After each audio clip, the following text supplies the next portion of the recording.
wabarakatuh. Halo teman-teman, di sini saya akan menjelaskan tentang sejarah dari pajak bumi dan juga bangunan. Nah, tentu kita ketahui bahwa pajak bumi dan juga bangunan itu sudah ada pada masa prasejarah ataupun sebelum adanya kerajaan-kerajaan Hindu yang ada di Indonesia.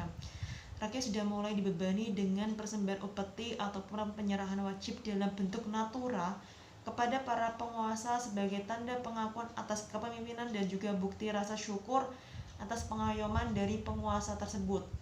Yang menjadi objek pemungutan pajak adalah harta berharga dari masyarakat agraris pada masa itu, yaitu tanah pertanian. PBB merupakan jenis pajak objektif yang mulai berlaku sejak Januari 1986 berdasarkan Undang-Undang Nomor 12 Tahun 1985 tentang pajak bumi dan juga bangunan, sebagaimana telah diubah dengan Undang-Undang Nomor 12 Tahun 94.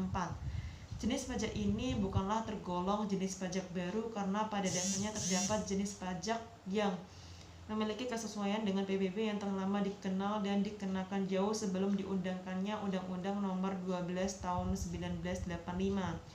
Secara umum, latar belakang sejarah ke-PBB-an ini terbagi menjadi 3 bagian, yaitu pada masa penjajahan, masa sebelum penjajahan, masa penjajahan dan juga masa kemerdekaan. Yang pertama adalah pada masa sebelum penjajahan. Pada masa sebelum penjajahan, pajak atas tanah telah dikenal sejak zaman kerajaan Hindu berkuasa di Nusantara dengan nama Triyahaji. Salah satu kerajaan besar di masa lalu, Mataram, dalam sejarah disebutkan juga telah menerapkan tanah pertanian sebagai objek pajak. Saat itu pajaknya dipungut berdasarkan luas tanah. Selain di Jawa, di Kerajaan Aceh juga dikenal pula pungutan atas tanah leding yang dikenal dengan istilah wase, di samping pungutan-pungutan lainnya. Yang kedua adalah pada masa penjajahan. Pada masa penjajahan dikenal dengan adanya pajak bumi yang disebut dengan land rent.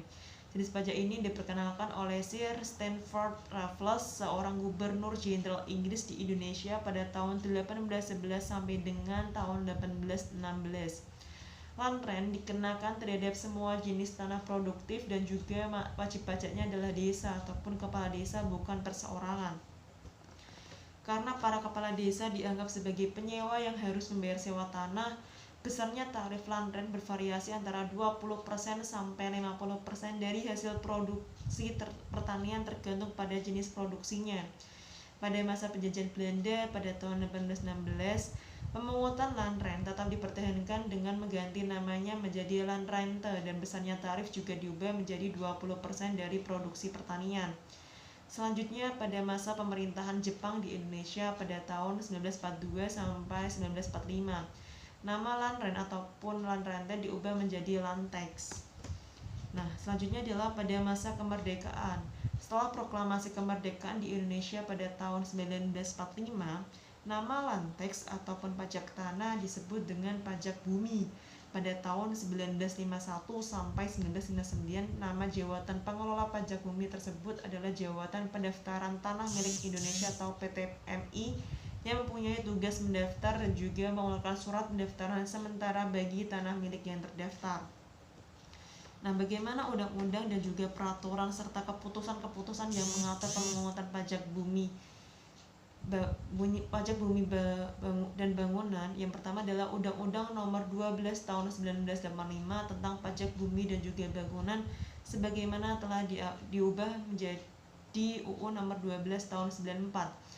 Yang kedua adalah Peraturan Pemerintah Nomor 46 Tahun 1985 tentang persentase nilai jual kena pajak dan pajak pada pajak bumi dan juga bangunan. Yang ketiga adalah Keputusan Menteri Keuangan Nomor 1002/KMK.04/1985 tentang tata pendaftaran objek PBB. Yang keempat adalah Keputusan Menteri Keuangan Nomor 1003/KMK.04/1985 tentang penentuan klasifikasi dan juga besarnya nilai jual objek pajak sebagai dasar pengenaan PBB. Yang kelima adalah Keputusan Menteri Keuangan Nomor 1001/KMK.04/1985 tentang tata cara penagihan PBB dan juga penunjukan pejabat yang berwenang mengeluarkan surat paksa.